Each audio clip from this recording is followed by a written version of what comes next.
বছর জুড়ে চোটের সঙ্গে লড়তে হয়েছে মুস্তাফিজুর রহমানকে। জানুয়ারিতে জিম্বাবুয়ে সিরিজে চোট পান বাঁ কাঁধে, মার্চে সেটি সারিয়ে খেলেন দেশের মাটিতে অনুষ্ঠিত এশিয়া কাপে।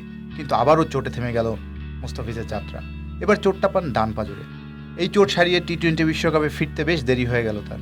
ফিজকে পাওয়া গেল সুপার 10 পর্বে। কলকাতার ইডেন গার্ডেনের সুপার 10-এ বাংলাদেশের শেষ ম্যাচে নিউজিল্যান্ডের বিপক্ষে ঝলক দেখা গেল মুস্তাফিজের। 22 রানে নিলেন 5 উইকেট, যেটি তার টি-20 ক্যারিয়ারের সেরা এবং ওই টুর্নামেন্টের সেরা বোলিং। মে মাসে গেলেন প্রথমবারের মতো আইপিএল খেলতে, সেখানেও বাজিমাত। সানরাইজার্স হায়দরাবাদকে আইপিএল চ্যাম্পিয়ন করে ফিরলেন দেশে, হলেন টুর্নামেন্টের সেরা উদীয়মান খেলোয়াড়। ভারত থেকে শুধু শিরোপা জয়ের আনন্দ নয়, মুস্তাফিজ ফিরলেন হ্যামস্ট্রিং ও অ্যাঙ্কলের ব্যথা নিয়ে।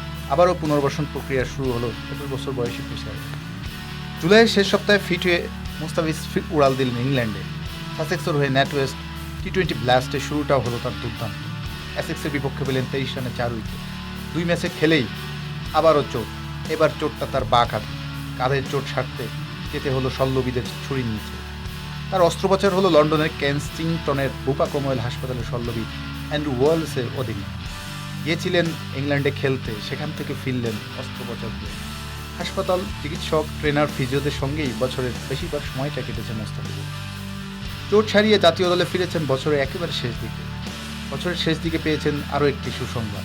2015-16 মৌসুমে আইসিসির বর্ষসেরা উদীয়মান ক্রিকেটার হয়েছেন বাংলাদেশের এই তরুণ পেসার। বাংলাদেশের ক্রিকেটার হিসেবে আইসিসির কোনো বর্ষসেরা পুরস্কার জয়ের ঘটনা এটাই প্রথম। আবারও হাসি ফুটেছে ফিজের মুখে। হাসিটা নিশ্চয়ই অটুট থাকবে আগামী বছরেও। রানা আব্বাস, প্রথম আলো স্পোর্টস,